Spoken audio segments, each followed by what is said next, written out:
Cortes na ciência, antivacina, cortes na educação, fake news, poluição, extinção de espécies, agrotóxicos, desmatamento.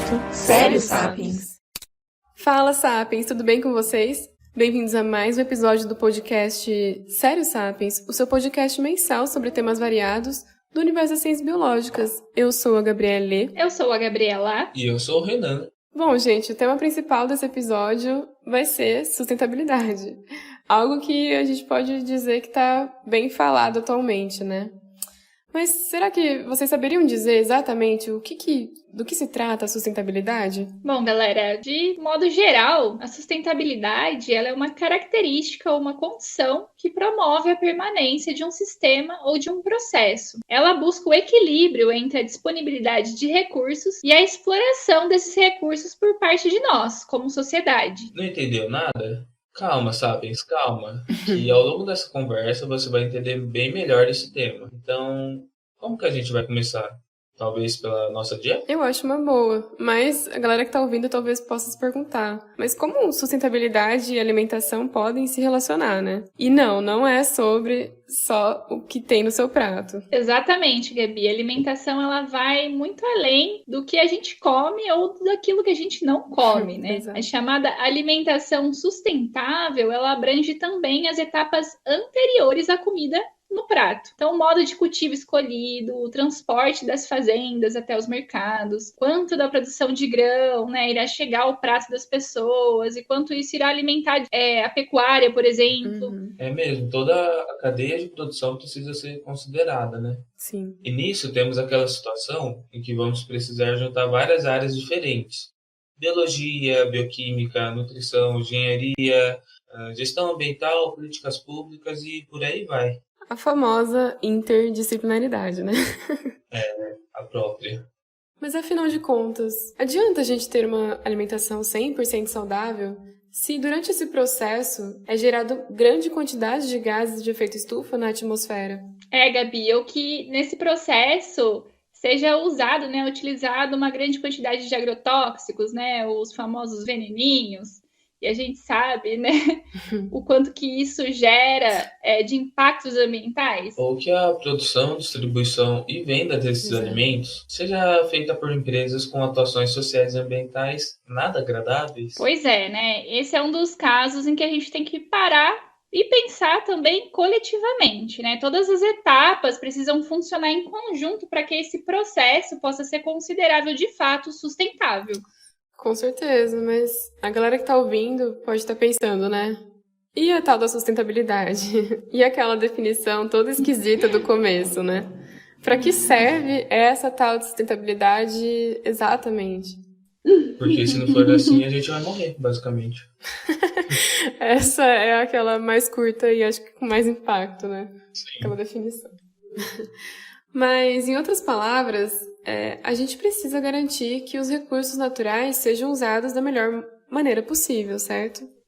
E aqui, por recursos naturais, a gente quer dizer tudo aquilo que é necessário a nós, seres humanos. É aquilo que nós precisamos extrair da natureza para o nosso consumo. É isso mesmo, Gabi. E a gente pode dividir, né, os recursos naturais em duas categorias, os recursos renováveis e os não renováveis. Provavelmente vocês já sabem. Mas só para a gente retomar um pouquinho. Escola. Então, a água, os alimentos, meses, anos, eles já estão disponíveis novamente para a gente, para consumo. Já o petróleo, minerais, entre outros, eles entram, aí são considerados recursos não renováveis. Pois, né, a sua regeneração, ela leva milhões de anos para ser feita, né? Então, não estando aí disponíveis em uma escala de tempo humana. Então, de toda forma, são todos recursos naturais que têm aí um grande impacto na nossa vida como sociedade. É isso aí, né? E só para lançar um exemplo aqui, pensa assim, se quando a gente vai plantar alguma coisa, a gente acaba degradando o solo, não vai ser nada inteligente, porque o solo é um desses recursos limitados, né? Não renováveis. Com certeza. Então, assim, uma hora não vai ter mais solo pra gente plantar. E aí? O que a gente faz? Fica complicado, né? Mas o mesmo vale também, gente, para os recursos renováveis, como as florestas, por exemplo. elas seriam, entre aspas, infinitos se a gente parasse para pensar aí nessa classificação. Caso fosse possível a sua regeneração nessa escala de tempo humana, né? Só que o uso descontrolado desse recurso também leva ao seu esgotamento, pode levar ao seu esgotamento, se a gente não considerar todo aquele ciclo de renovação natural. Então, tem que ter um cuidado aí. Pois é, né, Gabi? Ou seja, galera, a sustentabilidade ela é algo extremamente importante e necessário nos dias atuais. Porque se a gente quer pensar no futuro, se a gente quer ter, né, vislumbrar um futuro adiante, a gente precisa considerar a sustentabilidade aí em todas as etapas, né, todos os âmbitos da nossa vida, inclusive na nossa alimentação. Também precisamos pensar e combater certos mitos que a gente vê por aí sobre sustentabilidade, né? Um dos que eu gosto bastante, que faz meu coração até bater mais rápido, é aquele que, para ser sustentável, só é possível com tecnologias novas e inovadoras. Assim, meu coração bate rápido e para depois, né? Porque é muito equivocado isso, né? A maneira como a gente se organiza e a maneira como a gente faz as coisas, né, conta muito. O processo de produção conta muito, o processo de consumo conta muito. A simples troca, por exemplo, de uma monocultura por outras formas de plantio já ajudaria demais, assim. Inclusive, a gente já conversou sobre isso em outros episódios anteriores. Pois é, Gabi. Então, parece clichê, né?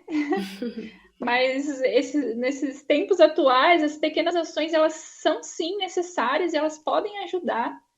Então, ao invés de esperar, por exemplo, uma lâmpada mais eficiente, sofisticada, e a gente ficar tão dependente de tecnologia, que tal a gente apagar as luzes quando a gente sai, né, da nossa sala, do nosso escritório?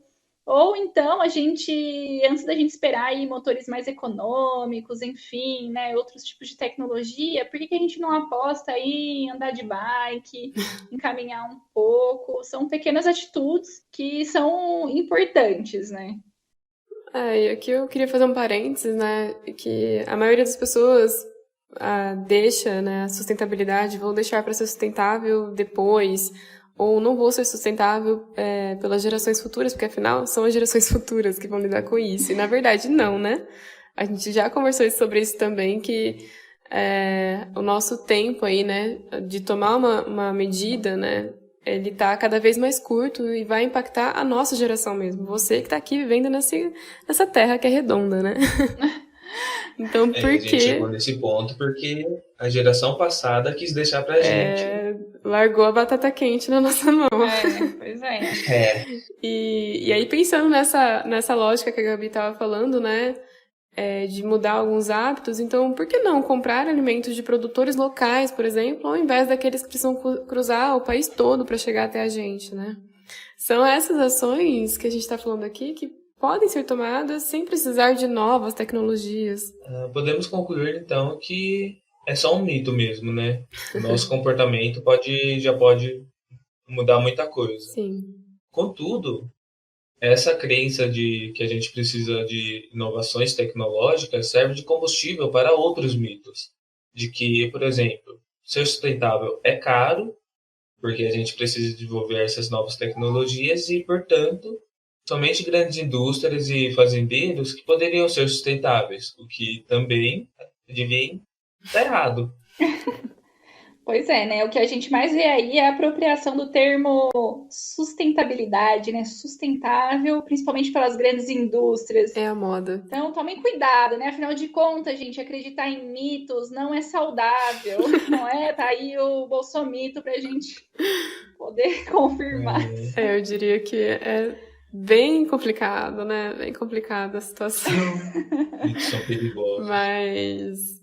De forma geral, gente, tome muito cuidado, né? A gente tem que tomar muito cuidado e ter um olhar um pouco crítico aí com essas informações, né? Porque todo mundo pode sim ser sustentável. E aqui hoje a gente vai falar sobre isso, mas especificamente puxando a sardinha um pouco para a alimentação.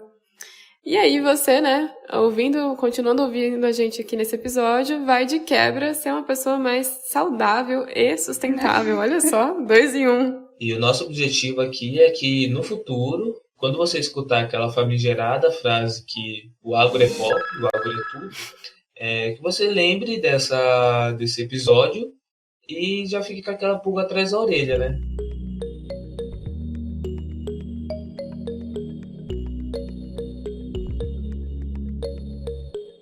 Bom, agora entrando um pouco nos conceitos que provavelmente podem vir aí à cabeça, né, de quem tá ouvindo a gente, quando a gente fala de alimentação sustentável, que são aqueles, né, o vegetarianismo e o veganismo principalmente.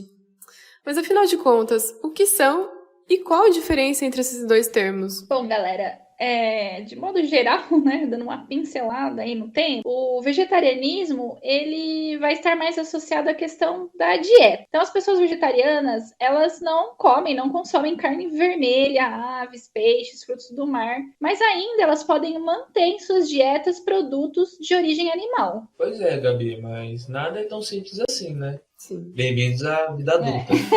Existem vários tipos de vegetarianismo. Primeiro temos os ovo-lacto-vegetarianos, que utilizam ovos, leites e laticínios em sua alimentação. Os lacto-vegetarianos, que mantêm leite e laticínios em sua dieta. Os ovo-vegetarianos, que continuam consumindo ovos. E os vegetarianos estritos, que não consomem nenhum tipo de produto que tenha origem animal. Pois é, Renan. E aí, provavelmente, né, você aí, ouvinte, deve estar se perguntando, então, qual que é a diferença entre o vegetarianismo estrito e o veganismo? Tararã. A grande diferença, gente, é que o veganismo se trata de algo mais amplo que isso. É um movimento, um estilo de vida, né? Sua maior preocupação está nas implicações do especismo, que é aquela ideia que somos superiores a outras espécies. E nos impactos, então, causados por nós seres humanos sobre essas outras espécies, né? Então, vai muito além. Vale destacar que o veganismo busca excluir todas as formas de exploração e crueldade contra animais, nas diferentes áreas da vida das pessoas que aderem a esse movimento, seja na alimentação, como também vestuários, produtos de higiene, limpeza, remédios e tudo. Mas vamos lá.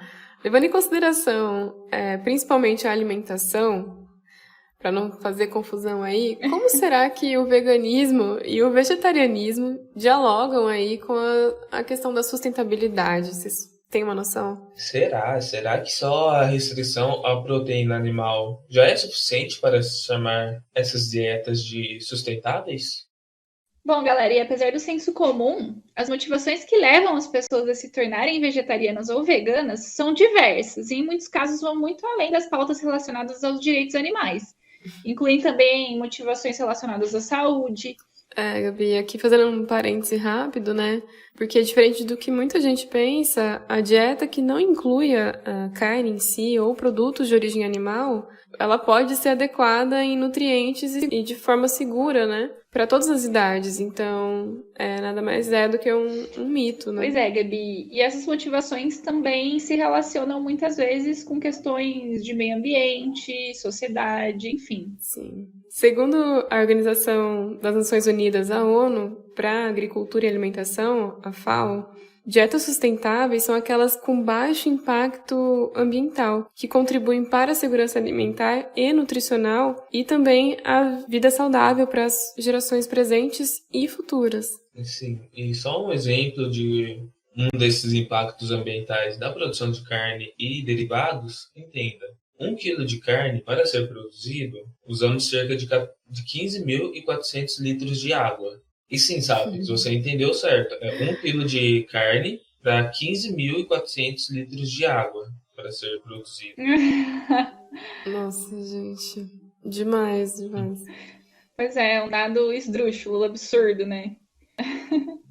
Bom, a ONU também emitiu um alerta sobre a pecuária ser o setor que mais polui as águas do mundo de uma maneira irreversível. E segundo os dados do IBGE, 91% do desmatamento da Amazônia é causado, sabe por quem? Pela pecuária. Eu tô passada, chocada. Eu nem poderia imaginar, cara. Que coisa.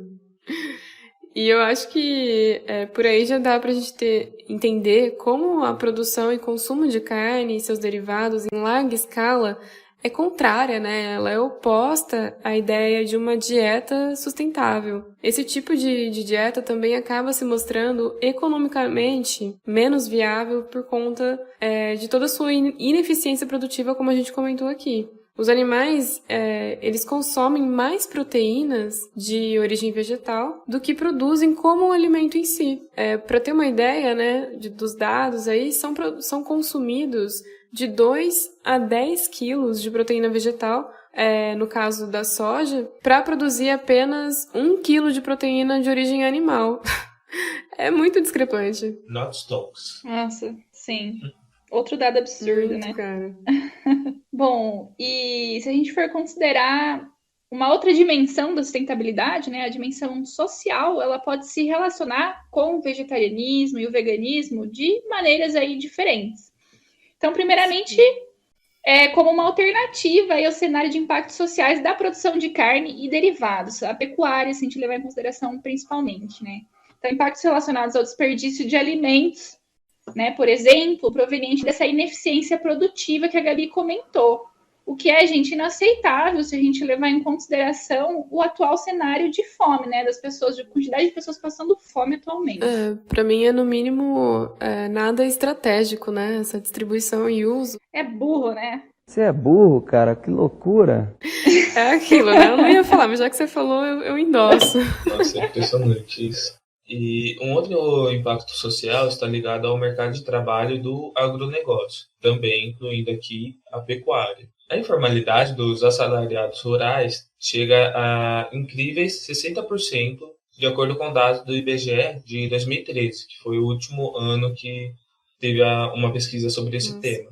E, além disso, 43% dessas empresas ligadas ao agropop estão na lista chamada Lista Suja. O que é isso? É uma lista de empresas que foram flagradas desenvolvendo atividades laborais análogas à escravidão, que nada mais é que um outro nome para escravidão.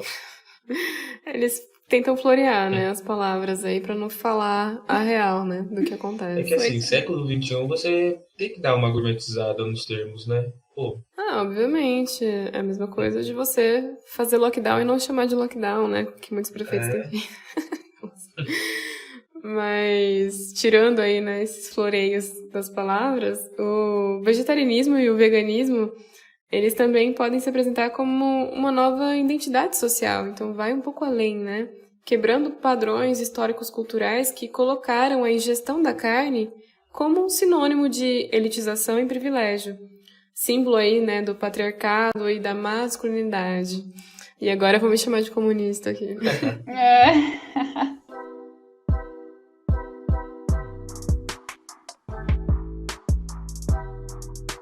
Bom, galera, agora que a gente conversou, né, já um pouco sobre o veganismo e o vegetarianismo e como que ele dialoga, se relaciona com a sustentabilidade, né, e as suas diferentes dimensões, cabe aí uma reflexão. Será que atualmente, e aí se tratando mais especificamente do Brasil, né, o veganismo e o vegetarianismo é algo acessível para todos? Por que não, Darwin? É aí que tá a questão, né? Eu acho que a gente pode concordar aqui que não, né? Mas por que não? Por que não, Gabi? Por que não, Renan? Por que não, sociedade? Vamos lá. Porque num país onde as pessoas passam fome e não têm acesso à educação, que seria o mínimo, esse poder escolher o que comer e ter acesso à informação sobre o que comer é sim um privilégio e um privilégio de poucos. Então, é importante pontuar que o veganismo e o vegetarianismo dependem, de forma geral, de 3 coisas: o acesso à informação, poder de consumo e o acesso aos produtos alimentares. Então vamos, igual o Jack Stripador, vamos por partes, né? Vamos falar então primeiro do acesso à informação, que é algo muito importante. Pois é, Gabi. Há tempos, né, o acesso à informação e à educação são privilégios das classes sociais com maior Sim. poder econômico. Isso aí já não é, né? Nenhuma novidade. Novidade para ninguém. Bom, hoje em dia essa realidade ainda predomina. Mas com a internet, né, se desenvolveu uma maior democratização da informação.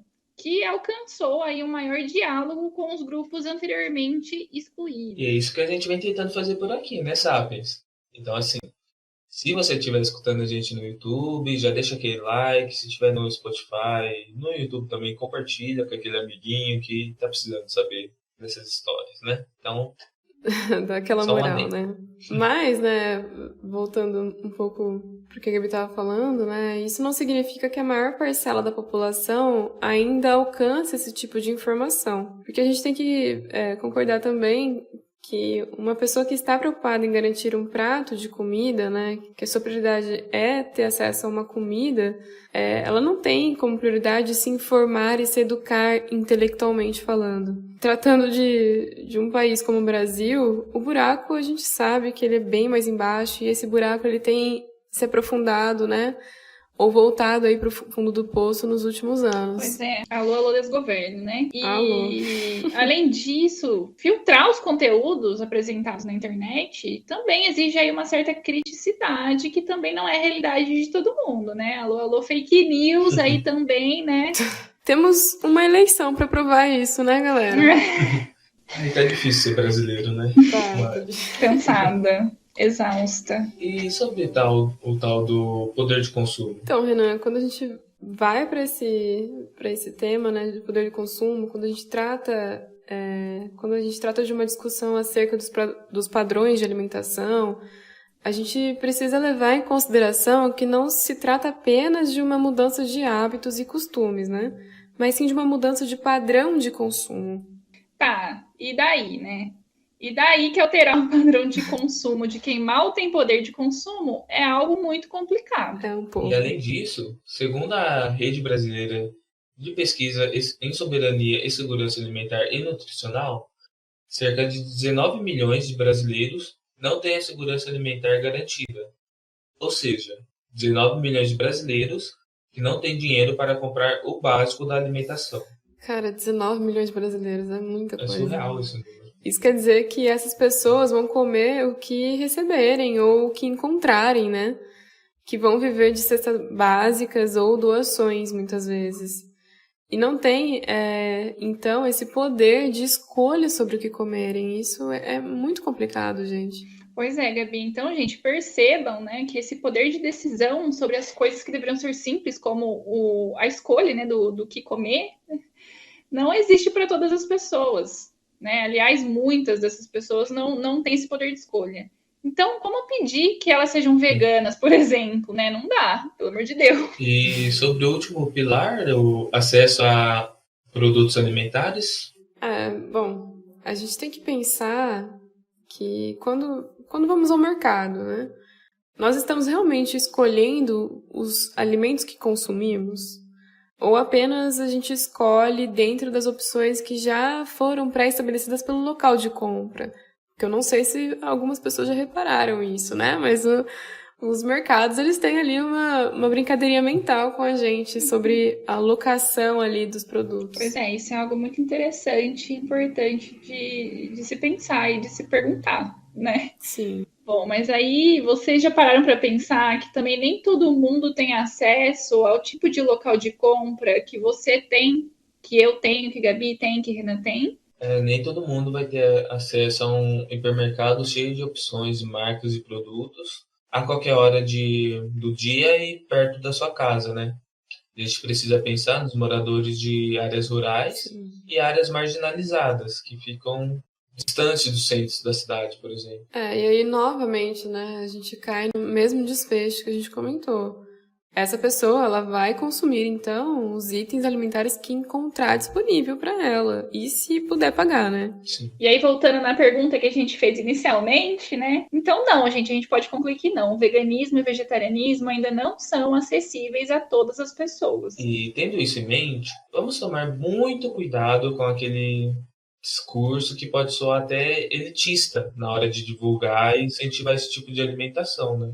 É só um caso aqui do Sapiens que recentemente a gente viu uma bolsa de pesquisa exclusiva para pessoas vegetarianas e veganas. E cai tudo nisso que a gente comentou, que a gente acaba excluindo uma boa parcela da população, né? Eu sei que a intenção, ela por trás, ela pode ser boa, né? Inclusive, a gente teve várias discussões aí recentemente por conta de uma pessoa famosa aí que acabou falando algumas coisas em relação, né, ao movimento vegano. Mas não é por aí, né? A gente tem que considerar fatores sociais por trás disso. Então, como lutar pelos direitos dos animais e pelo bem-estar ambiental quando nem os direitos humanos são respeitados ainda? É algo que a gente tem sim que parar para refletir. Pois é, né, Gabi? De boas intenções, o inferno também está cheio, né? Eu dizia minha avó. E é aquilo que chamamos, gente, do discurso ecofascista. Então, quando há um discurso de exclusão, exploração ou violência contra os seres humanos. Então, geralmente, populações mais vulneráveis, em prol da defesa do planeta. Eu acho que todo mundo ouviu ou até pode ter reproduzido esse tipo de discurso sem querer, sem se dar conta dessa pandemia, né? A gente escutou muito ouvir falar daquele papo de que o ser humano é o vírus do planeta. E claro que isso não está voltado para todos os seres humanos, né? Todos os seres humanos.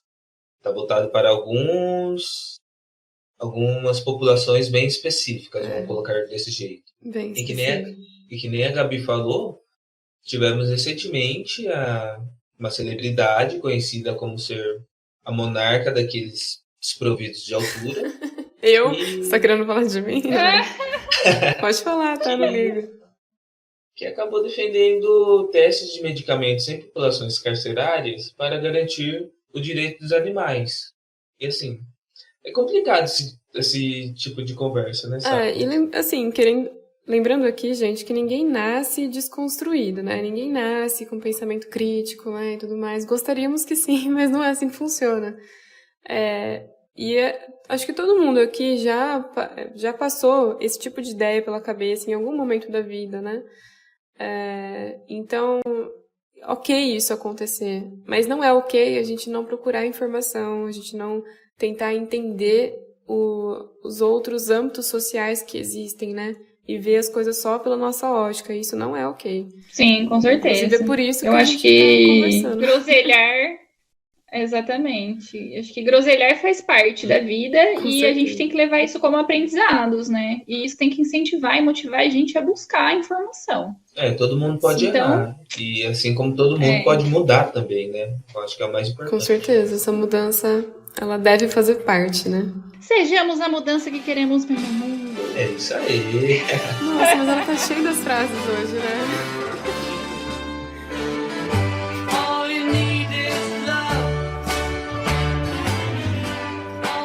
Bom, Sapiens, como a gente discutiu até aqui, a superexploração do meio ambiente pelo agronegócio causa vários impactos ambientais aí nesse processo, né?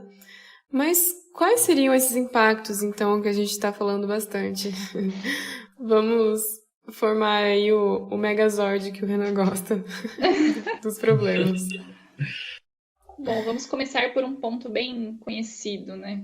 Principalmente aqui de nós brasileiros, infelizmente. Sim. O desmatamento, né? Aquela velha história. Muitas áreas de vegetação nativa são desmatadas para abrir espaço para áreas de cultivo e pastagem. E aí é importante destacar que a gente não está falando apenas só de comer ou não comer carne, tá? Então, existem inúmeras áreas que são desmatadas para cultivo de soja, por exemplo. Sim. E a questão da sustentabilidade aliada à alimentação é complexa mesmo. Então, se acostumem aí. E nessa pegada do desmatamento, biomas como Amazônia, Mata Atlântica e Cerrados, por exemplo, são considerados hoje como hotspots, ou pontos quentes, pois são áreas de extrema diversidade biológica e que são ameaçadas devido aos impactos causados por essas atividades. Se a gente for ver diretamente ligado ao desmatamento, a gente tem a perda de biodiversidade, né? Não só de floresta, mas também de fauna. E a gente viu isso tragicamente nos últimos tempos aí, né? Com o desmatamento e as queimadas. E um dos principais reflexos desse tipo de impacto para nós, humanos, é a propagação de doenças, que pouca gente às vezes liga, né? Esse tipo de impacto. porque a fragmentação de habitats aproxima os animais selvagens dos centros urbanos e eles podem ser transportadores aí de algumas antropozoonoses, né, que também falamos aí em outro episódio anterior, que são aquelas doenças próprias de animais que podem ser transmitidas para os humanos.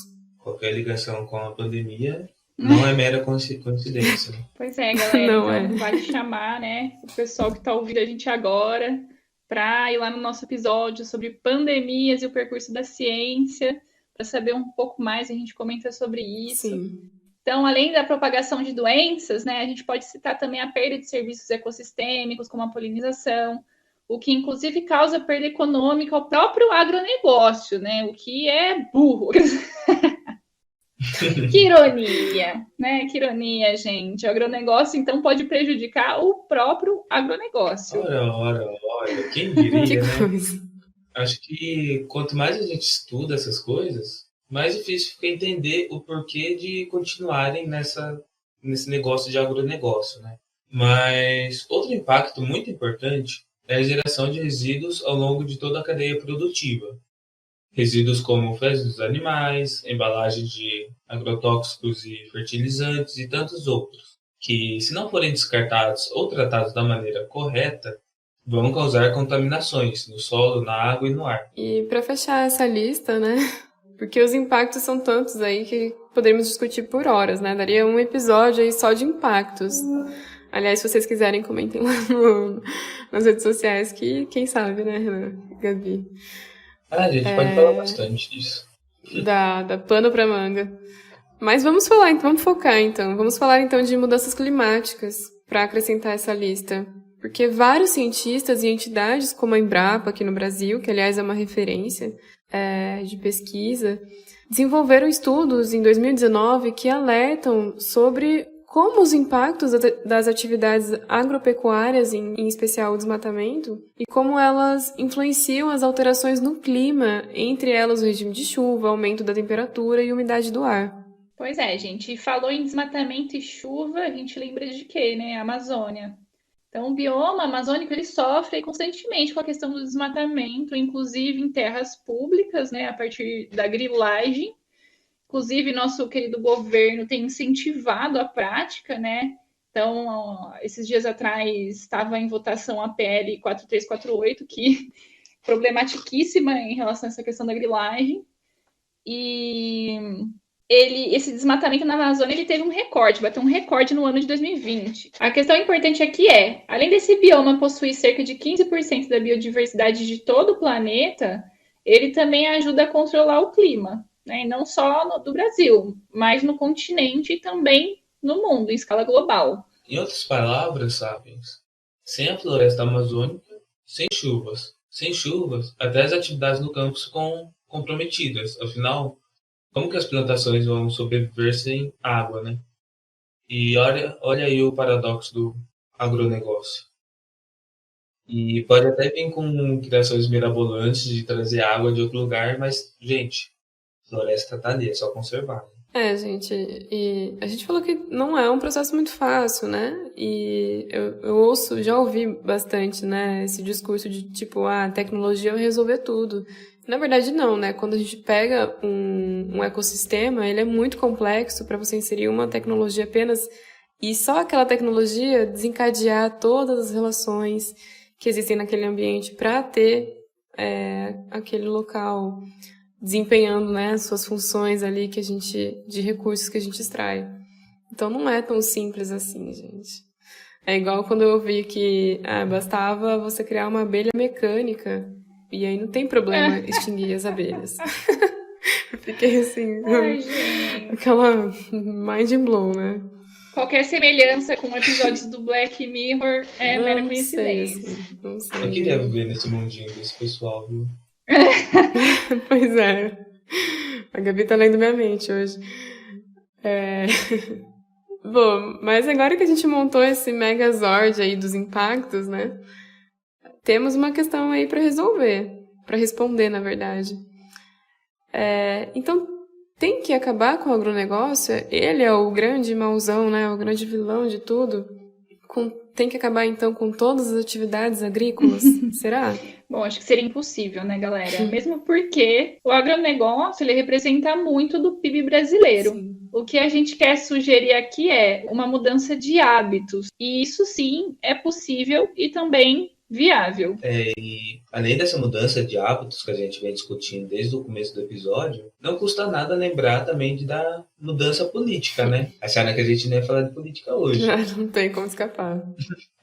Hoje a nossa bancada ruralista é a principal frente que pressiona o Congresso para flexibilizar leis que protegem o meio ambiente e os recursos naturais. Então, galera, 2022 parece que está longe, mas já está aí, já tem vários grupos se organizando para certos cargos e vamos lembrar disso, vamos pensar direitinho quando formos votar. Gente, não votem num nome, né? Votem nas políticas que aquela pessoa representa e está propondo, né? Então, olhem o plano, né, de governo dessas pessoas, né? O que elas pretendem para o meio ambiente, para as políticas sociais, e para as políticas econômicas, porque se a gente está falando de sustentabilidade, esses 3 pilares, né, e isso inclui as políticas públicas, são essenciais, então fiquem de olho. E cuidado também com representatividade vazia, né? Às vezes a pessoa até parece que defende pautas ambientais e parece ser desconstruída, mas ela está num partido que você vai votar e mesmo que ela se eleja, você acaba levando outras pessoas daquele partido junto com ela e no final das contas não vai dar bom, não. Sim, eu acho que uma coisa que é importante de comentar é que junto com essa simples, que não é nada simples e sabemos, mudança de hábitos, né? O que a gente tem que vir junto com isso, eu acho, é a questão da gente criar esse senso crítico em relação às coisas. Né? Então, a gente falou aí de todos os impactos da cadeia produtiva, da produção de carnes, por exemplo, a gente entender isso, assimilar e também disseminar essas informações de uma maneira confiável, né? Para as pessoas que não têm acesso, como a gente falou, que são muitas, possam ter, né? Passar a ter acesso a essas informações. Isso é muito importante, Gabi, porque muitas vezes as pessoas tomam atitudes que elas não sabem por que elas estão tomando, né? Sim. E isso, você mudar a sua alimentação é algo que requer você entender o porquê que você está fazendo isso, né? E ter claro os seus objetivos, porque senão, obviamente, não vai dar certo. Na primeira tentação ali... 10 mil à sua esquerda, mas você não será atingido.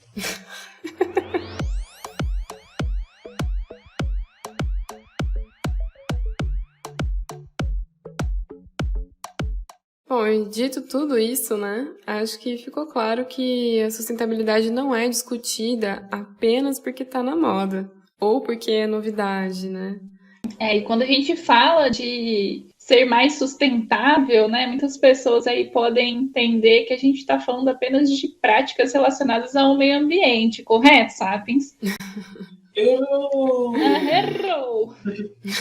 Durante muito tempo, acreditou-se que a sustentabilidade estaria relacionada somente ao meio ambiente, de fato. Sim. Mas a verdade é que não é possível considerar um desenvolvimento sustentável de forma desmembrada, sem agregar os componentes sociais e econômicos. E esses 3 pilares, eles orientam as políticas públicas, né? O planejamento de recursos humanos e financeiros das empresas privadas e até mesmo as relações pessoais. Então, acho que a gente pode conhecer um pouquinho mais de cada um deles, né? E entender por que eles têm que ter pesos iguais aí nessa balança. Bora lá, quem for. Pois é. Vamos começar com o desenvolvimento social. Então, de maneira geral, né, se trata de serviços que amparam a sociedade como um todo. Então, saúde, educação, segurança, oportunidades de trabalho, que fortaleçam o desenvolvimento pessoal e também coletivo dos seres humanos. E assim, para estar de acordo com esse pilar, as empresas precisam garantir boas condições de trabalho, salários justos, ambientes que favoreçam o bem-estar e que preservem a saúde de seus trabalhadores, algo que a gente tem visto aí que está meio escasso. Pois é, comentamos anteriormente, né, sobre esses impactos sociais, principalmente do agronegócio. Sim. Bom, falando um pouco agora de desenvolvimento econômico, que se trata, então, de um comércio justo e do consumo consciente, que são alguns pontos que merecem destaque aqui, né, Sapiens? As empresas, elas não podem lucrar a qualquer custo, devastando o meio ambiente e sem qualquer preocupação socioambiental. Gabi, um adendo é que o desenvolvimento econômico não pode girar em torno de um desequilíbrio ecossistêmico, né? Se uma empresa lucrar explorando má condições de trabalho ou a degradação do meio ambiente, né, definitivamente ela não vai estar tendo um desenvolvimento sustentável. As empresas, sejam elas pequenas ou grandes, precisam produzir, distribuir e comercializar seus produtos de maneira justa, sem exploração de mão de obras e sem agredir o meio ambiente. É algo que pode parecer difícil, mas tem caminhos aí possíveis, né? Quando a gente traz para a proteção ambiental em si, essa é a base primordial da sustentabilidade, né? Uma vez que todas as atividades econômicas e projetos sociais devem se relacionar com a preservação ambiental, seja na redução do uso de recursos naturais ou minimizando o uso de materiais de consumo, né? Revendo aí toda essa cadeia que a gente já mencionou. Pois é, Gabi. Então, nesse sentido, é necessário práticas, né, que possam reduzir os impactos ambientais e que possam beneficiar o meio ambiente. Quando uma construtora, por exemplo, faz o planejamento de uma obra, a gente deve pensar em um projeto sustentável, que utilize aí o mínimo de recursos naturais e que também possa reaproveitá-los de alguma maneira, né, ou compensar seu uso de alguma forma. Sim. E não adianta simplesmente agir com medidas amenizadoras, como, sei lá, plantar árvores para compensar danos ambientais. É preciso pensar seriamente sobre as estratégias para que esse corte de árvores não seja mais necessário, por exemplo. Sim, mesmo porque, né, gente, plantar árvore também não é uma coisa muito simples, né? Eu tenho visto aí alguns projetos que se propõem a fazer esse reflorestamento, mas com as espécies erradas, né? E aí, dependendo da espécie, gente, não é sustentável também. Só fazendo esse adendo aí. Não é uma coisa, porque a galera acha que, tipo, vou plantar uma árvore, né? Tipo, que árvore que você vai plantar? Onde você vai plantar? Pois é. Vamos ler, né?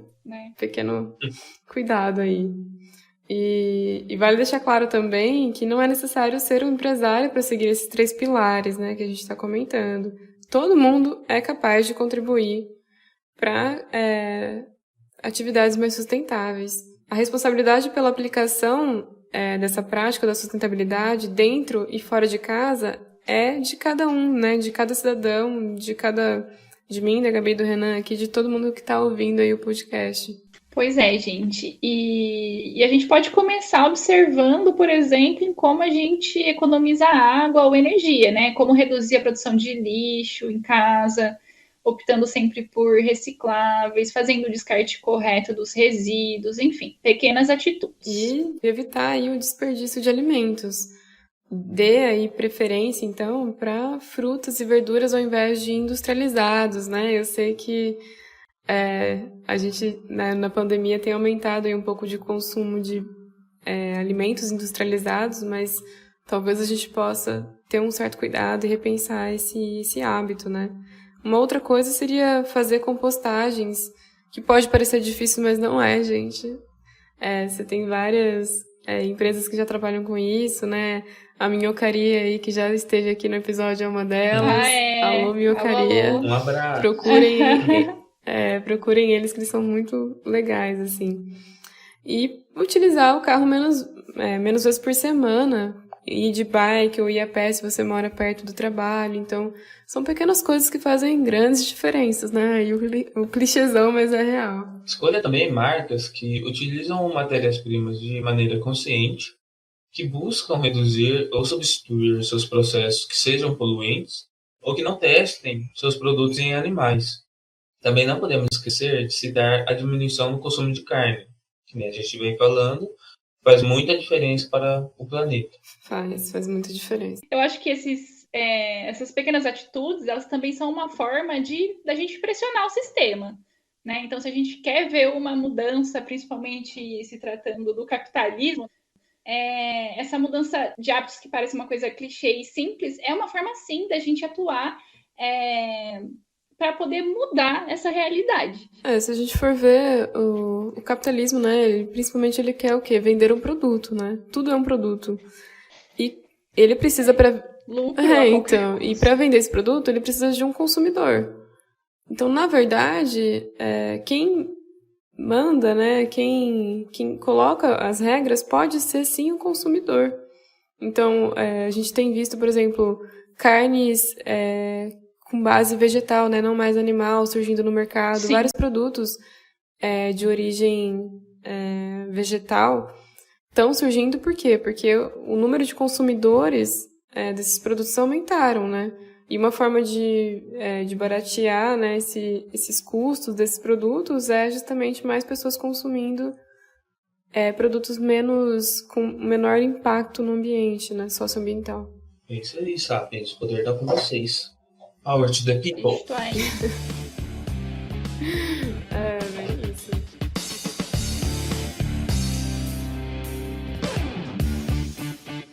Bom, e depois de a gente ter falado bastante, porque a gente gosta de falar, a gente está chegando ao final de mais um episódio. Bom, gente, a gente espera ter contribuído um pouquinho para ampliar aí a mente, a consciência ecológica de vocês e que vocês possam levar e aderir a essas práticas mais sustentáveis na vida, né, no cotidiano de vocês. E também, né, incentivar seus colegas, seus familiares, né, repassem a palavra e compartilhem esse episódio com as pessoas que você gosta. E as que você não gosta também, né? Olha lá. E se você tiver alguma consideração a fazer, contar a sua experiência como talvez vegano, vegetariano, ou nessa área de buscar ser mais sustentável, fala com a gente nas nossas redes sociais, que a gente está doido para escutar a experiência de vocês. E se você gostou do episódio, deixa aquele like, comenta, que assim os algoritmos espalham para mais pessoas, né? E ajuda a fortalecer aqui o Sério Sapiens. E lembrando que a gente tem um novo quadro aí pela frente, né? Então, se vocês ficaram com dúvidas sobre esse episódio, aproveita e manda lá pra gente nas redes sociais, que a gente vai ter um quadro específico e curto, muito legal, para responder perguntas de vocês. Então, aproveitem. Bom, galera, por hoje é só. Espero que vocês tenham gostado aí do episódio. E bom dia a todos que estão nos ouvindo. Boa tarde. Boa noite e boa madrugada. Se cuidem.